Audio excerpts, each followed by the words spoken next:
I like salad. Do you like salad?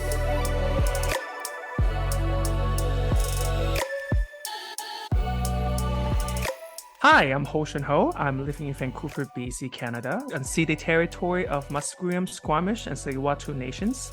I am an immigrant to Canada from China. Hey everyone, I'm Andrea coming to you from Victoria, but more importantly known as unceded Akwesasne territory of the Lekwungen speaking peoples, the Songhees and Esquimalt First Nations, and I am an immigrant from the United States of America. And you're listening to Canadian salad. Canadian salad. Welcome back, everyone. It's been a great week. I'm really excited to be here and to see you, Hoshin. You've had like a whole vacation from this podcast, Mr. I know. Oh my Mr. God. Mister. I have been busy, Mr. Busy. I have been busy. Oh my God. I have many hats to wear, okay? Okay, but you only have one head, so remember that. I know. Yeah. I'm sometimes using my hands to wear hats too. That's how I Oh feel. gosh. Oh, those would be tiny hats. But yes, I am excited to be back. Because this podcast is a great place. So for me to unwind too, Good. just lost Yes. in, discussion with things that matters. Yeah, that's Or right. matter to And us at least. that's right. And we have someone with us, or with you at least, who's going to engage in this conversation with us. Who is that? Exactly. Very, very honored to invite this person back. He has been our podcast before, and big fan Yeah, of me, he of better our be. work. Oh. So now let's let him introduce himself. Yeah. Hello, I'm Niels, and as Hoshin says, it's indeed my second time on this podcast, and I'm very excited, even more excited, I would say, now that it's my second time to be Yeah. on this podcast. Yeah, I'm you feel Hoshin's roommate, and that's awesome. Do you feel more relaxed? Like, oh, I could totally do this. This is like easy peasy lemon squeezy. yeah, that's because of you guys. You make it easy. Oh, We are good. great hosts, I We think. are. I Yes, yes. know.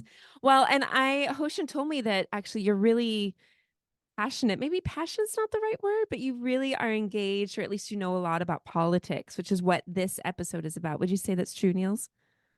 I don't know if I'm really engaged, but I'm very passionate about it. Yes, I think politics is extremely important for all of us, even if we're Absolutely. not politicians ourselves, but we're all Yeah. voters, or some of us are Oh, voters. not we not all Not of us. all of us are voters, that's true, but a lot of people at some point in their lives have been a voter or will be a Right. voter.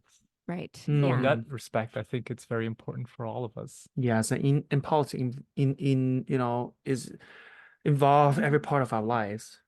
It does. It does. Yeah. I feel like this is a topic that I feel responsibility to navigate and share some activism in. But I think before I get into like my personal experience, I just want to open up for both of you. Like, what has been your personal experience with politics and voting, either back at home or here in Canada? Back at home, while I'm from China, there's no politics that I was involved in. Even though we're in school, they told us, oh, you can vote and you vote for the most lower level government, the level government vote the upper level government, and vote another upper level government, and then eventually some other level vote the current chairman kind of thing, and then to make us believe that we have the right to vote. But often, even in the lowest level of government, it should be there's just one candidate. There was no Okay. voting. They would just let you That's say yes or not. no. And how is that candidate just nominated by the They're public nominated by someone. or just by someone in power, or Someone in it just power depends? usually, Okay. or usually just someone that already been running forever. So, and they usually these candidates are appointed. Okay. They're appointed. How They're about in appointed. Canada? What's been your role My here? experience, Yeah. my role here, I literally just got my citizenship last year. I haven't Okay. officially voted anything yet. So Yet. yeah, It's a good so word. yes, because I do want to vote, exercise my right as a citizen. So I hold that passport because I hold that passport very seriously. Now that I live here, I want to make sure that I will have a voice, and I know in a lot of Western countries, your voice is represented in that one vote that you got, that you Yeah. have. So yes, I personally think the politics in Canada is a bit complicated because you have so many levels: municipality, provincial, federal, and then every level of government. Some issue that Yeah. is federal level, some issues government provincial level, some issue municipality level. So I find it that's very complicated, and that definitely creates a lot of barrier for people like me does not have a history of voting or understanding this kind of level of rights, I guess. Yeah, it was very difficult and complicated for me. Yeah. Okay, Niels. Well, I actually grew up in Belgium, so I've been voting since I was 18 years old. And one of the big differences with Canada is that voting in Belgium is actually mandatory. So whether or not you want to be politically engaged or want to vote, You it doesn't really have matter. to. You have to vote. So Wow. basically, every citizen in Belgium will have to vote at least a few times every 4 or 5 years.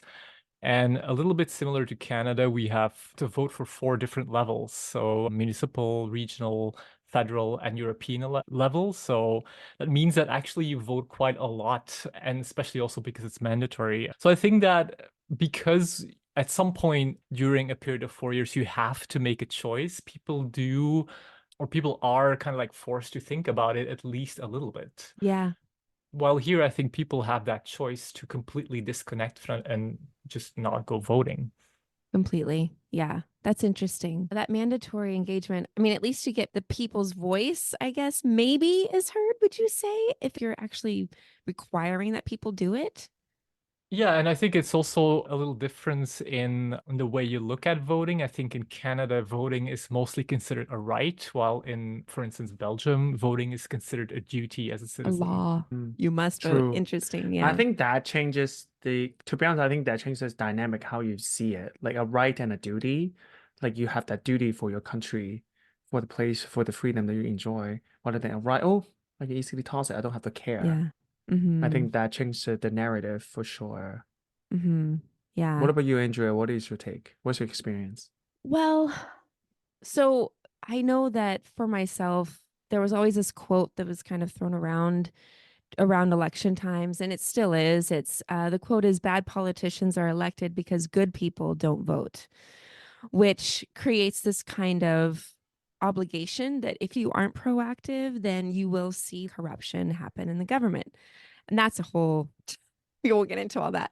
But what has changed for me recently, because I am very, very privileged and I'm also a white woman, the law has always been bent in my favor. But with the American Civil Rights Movement, where Black people and people of color, communities of color were saying we deserve the right to vote, and seeing how hard they fought for it, the things that they endured to get that right given to them, it's become a much more precious thing in my mind, because it is something that people literally died in order Yeah. to achieve, right? Even in Canada, I feel like political engagement for people of color, and then also for white people who are willing to vote for issues that matter to the greater collective group of the global majority, are really, really essential.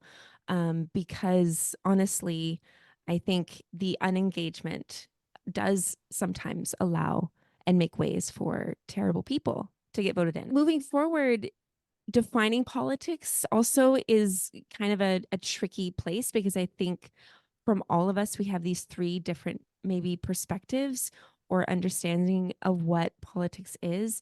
There's a political scientist, Harold Laswell. He is from the States, but I actually really liked this definition. I would be interested to hear your opinion of his definition. But he says that politics is basically who gets what, when, and how. In so much as, right, the cost of our eggs that we buy from the grocery store, that's politics. The traffic lights and the infrastructures, that's politics. If there is a certain food item you want from your home country, that's policy and politics and politicians making decisions on how often those imports happen. And so much of politics is literally just everything. I don't know, what do you think about that definition regarding politics? I personally think it focuses on a lot of the material parts of it or the ways of life. I think politics also, in many ways, also defines or structured dynamics between groups, between Definitely. human lives interact. It's not more than just driving or parking or buying food. It's also about how much certain group gets respect, who gets to get married and enjoy Right. certain right, who does not get to do that. It's more than just who gets what, when, and how. It's also who and how they live Right. get to live in a way that they want. Yeah, and I agree. It's still I get the right to marry whoever I want. I get the right to bring my family over here. Right. So Mm-hmm. you're absolutely right. It is there. I think it's everything. I think politics is related to everything to me, I guess, For me Niels. too, Yeah. Yeah, I think I've always saw politics sort of as a collective choice how we organize society, and I think both like the words collective and choice are important. Mm, Choice because it's not something we have to undergo; it's something we do have power over, but also collective, and that's something that we have to all agree on, and that doesn't make it very easy, and not necessarily what is collectively good for most of us won't be always good for an individual. So yes, I think It's always a game of majority. the collective piece and that choice. I really like that Mhm. combination of the two. Were you going to say something, Hoshin? No, I just think that politics is also a game of majority, that the minority voters or the people who gets less votes or votes on certain things that's less represented, they don't get their choice, written in law, for Right. example. Right. Yeah, Yeah. that's Yeah. it's the majority gets the win. Right. Exactly. Yeah. Yeah. I mean, that's one of the barriers I think some people find to engaging with politics or voting or maybe pursuing running for office or something like that. The majority or those that are in power don't represent me because they don't have my lived experiences. So there was a study that came out of the University of New Brunswick back in 2005. I know it's quite dated, but I thought it brought up a lot of good points. And they Mm-hmm. basically surveyed African Canadian immigrants and Canadian born citizens concerning the role of politics and civic engagement. And what was interesting was that both the African diaspora and the Canadian born citizens actually agreed that we're not political. We don't want to really get involved. That's not that what I do, how I vote doesn't affect the prime minister or how things go. But when it came to civic engagement, both people said that's what we do. That both groups said our role is in the local, it's in local activism, it's in helping the soup kitchen, it's being a volunteer, it's cleaning up my streets, it's whatever that is. So that civic engagement became much more of a personal thing. What was interesting though was there was a quote, and I really want to read it because I feel like it really captures the barriers really well when it comes to people who are immigrants and who are minority ethnic groups here. But one of the African immigrants actually said that I don't want to become involved in politics because that means I have to adopt a more European mindset. They said, quote, you should become part of them and parts of Canada, which means that you should more or less become a white black man. That in order to adopt the system and the way that things work, at the same time, I can lose myself and start adopting a more white man's approach. Curious what your thoughts would be on that. If you agree, disagree, can understand, relate. I also think of another quote is, blame the game, don't blame the player. Okay. Yes, we like to believe that we have effects on changing the environment that we are in, but more often than not, change environment comes very, very, very slowly. And for us to partake in changing the environment, we first have to know the environment and kind of know how the rule works in the environment, be able to participate, and then in many ways infiltrate even to change that. So for me, I mean, I would not say that person's idea was wrong. I do understand that every country have their politics system is slightly different, and then to understand how everything work definitely is a cultural thing as well. And so part of learning how a certain country's politics in this kind of context, how it works is definitely the white man's game in politics right now. Most of the senior management are white men. So yes, it's a white man's game. You have to kind of take parts of that into yourself to be able to participate in this game of politics. Yeah. But I feel like if you really want to change the game, you have to To play compromise. it. You have to play it. Otherwise, Yeah. if you don't, that game will never change for you. Yeah. That's how I Yeah. would see it. Well, when it comes to representation, I don't know any numbers by heart, so I don't know if it's actually true or if it's more of a perception. But when you think of people in power, I don't think that many of them have been immigrants or to Canada in the past. Some of them might, but it's definitely a minority. If you look at the total population of Canada, especially in the big cities, almost the majority of people have roots somewhere else, or their family has maybe second generation. So I think seeing people in power maybe do not represent where they come from or their cultures. I think that has maybe like also to do with that feeling that there's a lack of representation. Then the game of politics does not, it's not part of you. Yeah. Yeah. Yeah, you have to become dumb to be in politics. And I mean, the Canadian political system in itself is basically based on the Westminster system that you have in the UK, In the UK, right? yeah. So it does have a European origin. It does have a white European origin. So I do think that the whole system has been designed and not really updated to reflect that immigrant experience. Yeah, Right. definitely rooted in white culture in many ways. Yeah. Yeah. I mean, just Yeah. it was you, Hostion, was just like the Canadian system is so many layers and there's like all these systems. And from someone who come from the States, and I get the States, but like I come here and I feel like, well, this makes sense in the fact that if you look at English language, there's no consistency with the English language. There's no consistency with the political system. Like it's, oh, we made it this rule and this is how you do it. You know what I mean? But the lack of representation, I think, also is a huge component because it takes a lot of work to be the first at anything, right? And some people have really worked hard to be the first at things, whether that's holding an office or being the head of a political party. The other barrier that in Canada, you can't vote unless you're a citizen. Yeah, I think that's every country that I know, No, at actually, least. not like Not every country? No, in Belgium, some people with different nationalities can vote on certain levels. I don't think they can vote for the Interesting. federal Okay. level, but they can, for instance, vote for the municipal level because that's a level that's extremely close to people. But they have to at least be a resident. They have to be a resident, yes. Yeah, But permanent That makes they resident. don't have sense. to be a citizen. Yeah, okay. I Didn't know like that okay. idea. I like that Mhm. because the local does really impact you directly, more so than right the prime minister up at the top, although that does affect you in Yeah, of ways. course, But yeah. the majority of the immigrant population does not have dual citizenship capability. I think right now, according to Immigration Canada, only 49 countries have dual citizenship. And so when people come to Canada, they immigrate. I know I have to have give friends from up. Japan.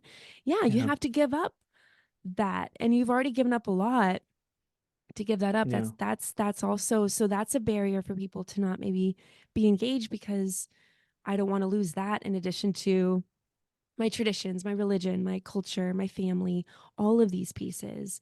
And then the last barrier I think would be just the way in which our heritage country frames the idea of political engagement in the US, at least. Loud and proud. If you're not engaged, you're not paying attention, right? Kind of this. Yeah. But for you, Hoshin, that's a completely different. It's It's very different. Yeah. Yeah, in China is you can't talk about politics, or even you talk about it's always one sided. Of course, you only talk about the goods about the The one government and how party on. or The one party. There's another thing like who are you voting? It's the same party.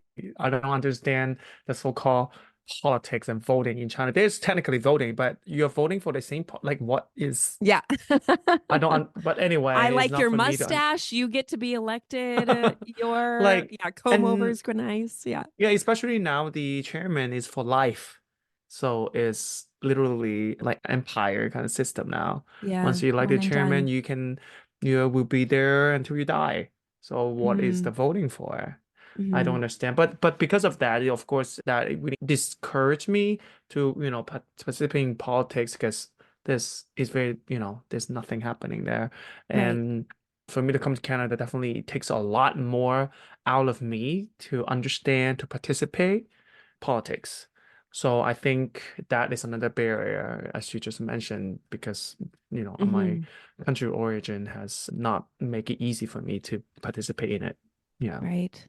Yeah, I remember when I was an immigrant the first few years here, I had this feeling of vulnerability almost, that if I would cause trouble or whatever, that they could just kick you out of the country. And I Which think they maybe a can. lot of immigrants have Yes. that feeling that they don't Yeah. want to really stir the pot or make any trouble because they just want to stay, like low, and they don't want to, yeah, if Make they would be too Right. active or cause trouble somewhere, maybe they're afraid that this would impact their chances of becoming a permanent resident or even a citizen later on.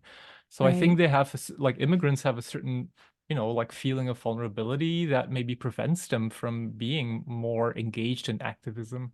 That's Yeah, a really good I point. That's a agree. I really good definitely point. agree. Yeah. Because I've worried like, oh no, is IRCC looking at my social media? Do they know how I feel about this certain measure that just happened or isn't happening? Are they scanning it and they're like, you American, you're too loud, get out of here. But you're right. You're right. There is a vulnerability. And I think that's a good segue to the next point. But what if we aren't involved? Right. So then we are still in some ways at the mercy of The the voters. system, the Yeah. voters, Who predominantly actually votes, white yeah. Yeah, voters, predominantly white right? voters, yeah. IRCC came out with a statistic recently, I think it was February of last year, said that there's a huge decline in Asian, Southeast Asian, and West Asian immigrants becoming citizens, almost a 30% drop since 1995. And according to this paper, they said the reasons based on the data said that it was due to lower income people who are on a lower income, lower education, and not maybe speaking English language. I can see that if you are here to work and to send money back at home, or, maybe you don't have the financial means to live here because Canada is so herkin expensive, it makes sense you wouldn't like stay. But what's interesting is that those areas, I think, except for the Philippines, has the ability to have dual citizenship, right? So then, yeah, there would be a decline there because it's becoming more unlivable, I think, for a lot of people who come here. I know many Chinese that would just stay as a permanent residence as long as they can, or even maybe for life, because yeah, exactly what you said, because you have to give them Chinese citizenship, and then that also means if they ever want to go back to China, they always have to get a visa. Currently I have a Canadian citizenship. That means I gave them a Chinese citizenship, and Yeah. going back home as a foreigner is really difficult because I'm Oh, so used Hostion. to all Yeah. the convenience that you brought me, obviously, as a citizen. So when last time I went back home as a Canadian citizen, first time as a foreigner, it's just so much more difficult. It's very not convenient at all. I cannot get to everywhere Wow. as easy as I Wow. used to before. So I get that for people from a country that does not allow dual citizenship, that's definitely less attraction to become a citizen, a Canadian citizen, which also prevents them to actually engage in politics. Yeah. So yeah, I can see that trend there. Well, I think Yeah. as an immigrant, there's also an emotional attachment to the country where Yeah, you were true. born Of and where you grew up. So course. I think it's just Yeah. also even that emotional value that is attached to your citizenship of your country of birth that is so important for some people. Yeah. But Yeah. it doesn't, it's very sad that because of that, they would be excluded from voting and political participation for the rest of their lives if they choose to stay in Canada. Right. Right. I Yeah. agree, yeah. I think adopting a more Belgian way of creating pathways really for everyone who's here to at least have a say. One reason why I worry that if we aren't involved, if we look at the past laws that Canada has made regarding immigration. So I looked on the Canadian Museum of Integration. They list all the laws for immigration. There's 22 laws. And if you read them, like they're Mm-hmm. awful. There was a law. Okay, I just want to point out one of the absurd laws. Okay, it was called the Continuous Journey Regulation of 1908. The law basically stated that any immigrants coming to Canada had to travel a continuous journey from their country of origin to Canada. So you had to come from a country that was close enough to get to Canada on one single journey. You couldn't stop off at different points to break up the trip because and this makes sense because who isn't very far from Canada? Oh, the Europeans and Americans. Thank you. Yeah. So, yeah, right. So there were these laws that were just so disgusting. And so there's 22 of them. The last Immigration Act was with the Canadian Multiculturalism Act in 1988. So quite some time ago. At the same time, I mean, Hoshin, you talked about this even in episode 2. I remember still about your rights, even as a gay man, being Yeah. very much dependent on a system and the vote of the system. And so I Yes. feel like as immigrants, there's still this dependency on the systems to make good decisions for us all so that we're all cared for and we're all given equal opportunity. But if we're not engaged, then how do we ensure that that happens? Like this, I think they're important to ask, especially as immigrants in a new country. I don't know if either of you No, I have mean, any. I definitely think about that because, like I mentioned, it's episode 2. Literally in Canada, only 2005, we passed, the gay marriage for a Marriage Equality Act. That it's not that long ago. It's only 19 years ago. Mhm. you know, Yeah. that decision can be of, like even in, okay, not to focus in the States, but look at the States, even your reproductive right, you just overturned, Yeah, same thing can happen literally. here. Hmm. Yeah, literally just Hmm. One overturned. So day. like not that because we're enjoying right now, then we're like comfortable. Especially for marginalized groups, for immigrants, for racialized Exactly. groups, anything that we're enjoying right now can be easily overturned by one vote, by Absolutely. one prime minister.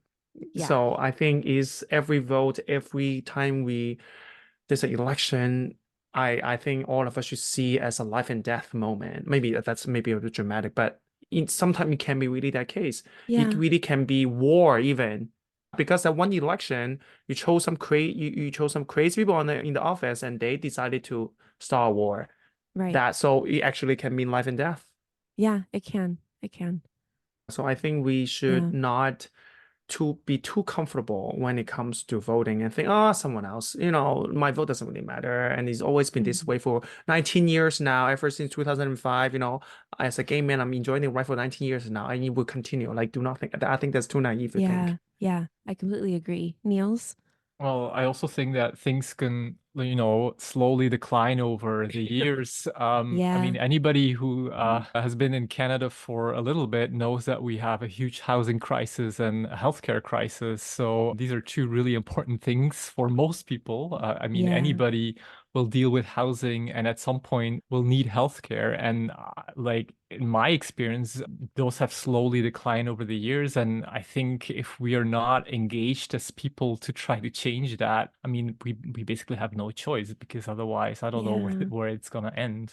Yeah. Yeah. Exactly. And even bringing in immigrants who have these skills to be doctors, skills, to be all the things that Canada needs, and yet the system is still saying, no, you're a doctor in Rwanda. Sorry, you can't practice here. You know what I mean? So, Yeah, yeah. to your point, it's exactly. I think for those of us who can and do, I think it's really, really important that we do stay engaged and we don't take anything for granted. Even the fact that when you look at the journey, because I just submitted my citizenship application today, and I have a stack of my work permit papers, right?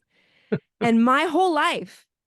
life weighs on the authority of this one paper. It literally Yeah, is from a tree and it has ink on it. And yet that is going to determine my fate yeah, here.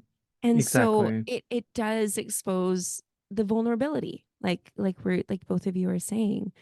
So I think it does get a bit more complicated. And I know that like civic engagement or local action and engagement is really important because that can affect that more direct piece that we experience on a day-to-day basis, whether that's schooling, whether that's, jobs, whether that's access to information or access to healthcare, that kind of a thing.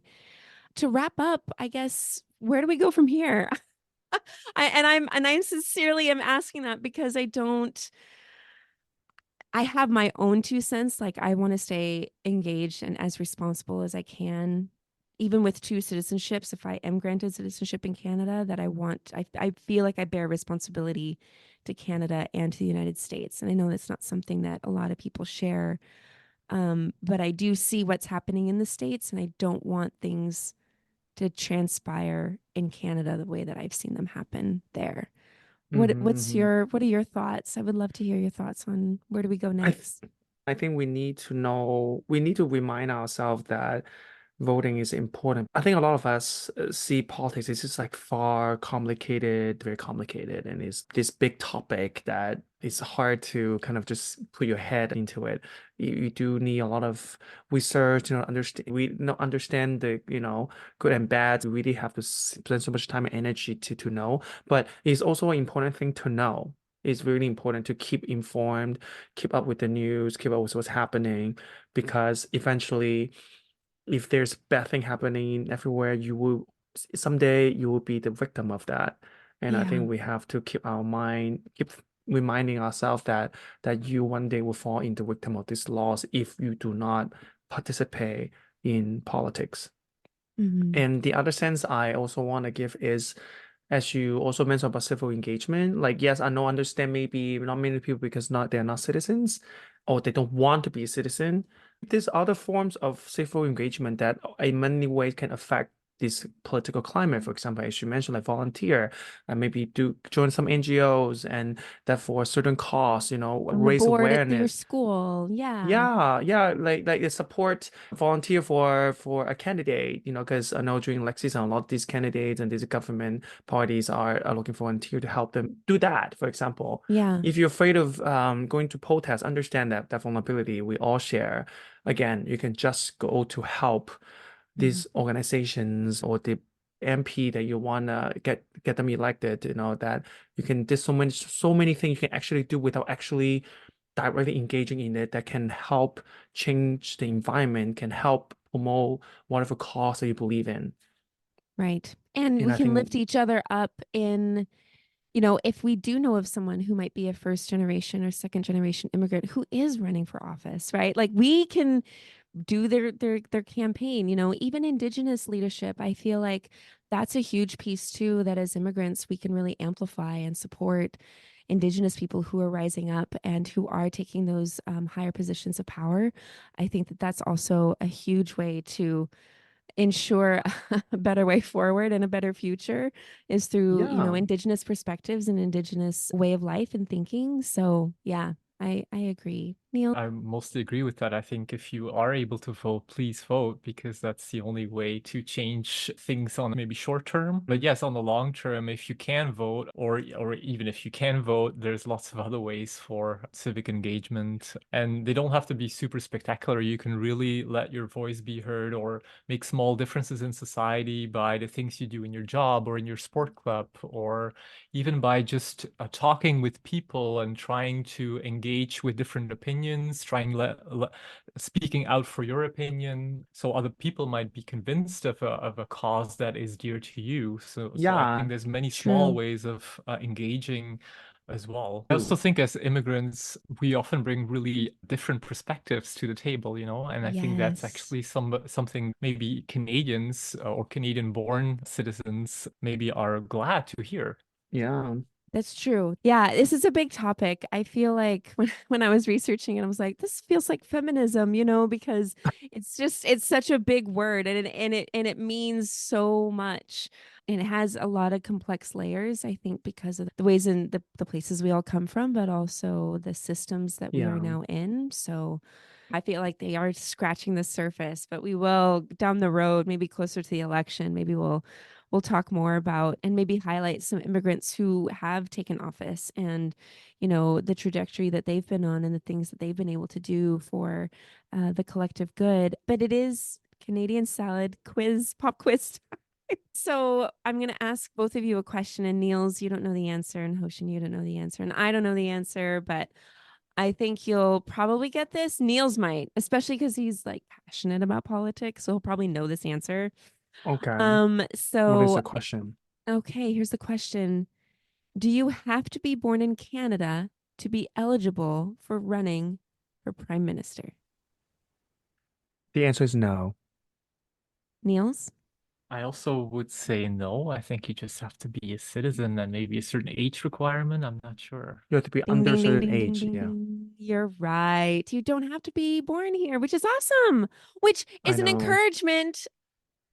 Hoshin, Niels, I see a future for you. I do. Us, I do. come I will on. vote. You too. Team We need more Hosh Niels. women. We Yes, know yeah. women. The Hey, only women prime minister we ever had, she was not even she elected. was a So, seat warmer. I know. She was seat warmer. So She was a seat warmer. Yeah, she was a seat warmer. So yes. you, Andrea, maybe can be the first Ooh, elected prime minister. well, that would be amazing. But I wouldn't do it without you guys by my side. So we can just I can be the crack up. vice prime. Is Oh that no, vice I prime would be minister? your advisor. We're happy with A sidekick. position in the cabinet. Yeah, the cabinet. I Just would not love in the to. literal cabinet. Yeah. In I the, don't not want in the you. closet. No, exactly. Okay, what is Okay. your question? I hope I get this right. Good My job. question is, which racialized group has the most high percentage of engagement in the last election? Oh, I love this question. I have no idea. What was the cultural group? Which cultural group or Racialized group, yeah. racialized group? So like South Asian, East Asian, Latin American, or African American. Okay. I'm gonna say North African, Middle East. North African or Middle East? Yeah. Okay. Okay, Middle East. Middle Eastern. Okay, Middle East. What about you? I'm gonna go and say South Asian. South Asian. Ding, ding, ding, ding, ding. South Asian. What? Really? Wow. Mhm. So they were the That most was engaged in the last election with like the most voting turnout. Is that how yeah, the they? most frequent. Yeah, Okay. yeah. Okay. So based on this research I got from Statistic Canada, it's a general social survey by them. The data is from 2020. South Asian Canadians were the most active in recent elections, while Black Canadians were the most engaged in non-electoral political activities. Interesting. Okay. Well, Interesting. I that's civic agree. engagement. Civic engagement. Yeah, civic engagement. Yeah, but South Asians Yeah, that's are, really are the most cool. active in the I like that. election, in direct political activities. Wow. Okay. Well, Mm. yeah, I didn't know the answer. So that's very, very cool to learn. And Niels know both. I Good know. job. See, Niels, you should have, yeah. Yeah. Our next politics episode, you're gonna lead it and we're gonna Yeah, talk. yeah. He's gonna be the We'll host. listen We to gonna you. be Yes, we're taking yeah. Nate off. Yeah. Yeah, he will lead the conversation for sure because we definitely don't Yes. know what we're talking about. They He might knows have been more than lucky us. guesses too. Lucky guesses. Okay, great. Oh, Thank you well, so much, Niels, for joining us today. yes. We Thank you, definitely enjoy Niels. your insight, and obviously, you know more than us. You're so Yes, welcome. we've It was learned really a that. pleasure Yep. being here again. You might come here out for our listeners. He might come back. You are the Obviously. roommate. And I know You we are- try to get Mark my roommate, but that's another story. What So about next week we're gonna talk about Hoshin, do you wanna give the little Yeah, next week we're gonna talk about first language for Okay. immigrants. Where as an Okay. immigrant, where is your first language go when you immigrate to a country that they get to speak a second language as Oh, your daily language. That's great because I know that on March 31st, it's National Indigenous Languages Day. So most, if not all immigrants come with their own Indigenous language. So I think it's really going to be a great conversation. I can't wait to learn and to have that conversation with you. So Yeah, yes, I'm looking forward to that as well. yes. Have a good week, Hoshin. Ball up those hands and say no hats for you this week. Okay. I will try my best. I will Okay, try my good. best.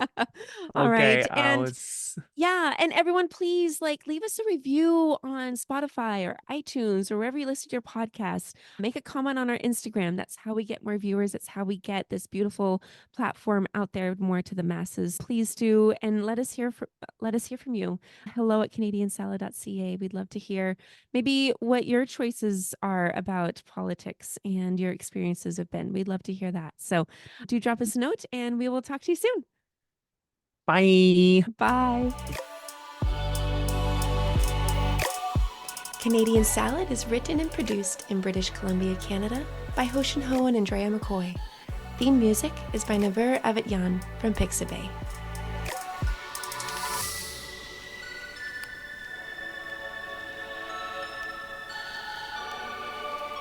This has been a good Drinklin production.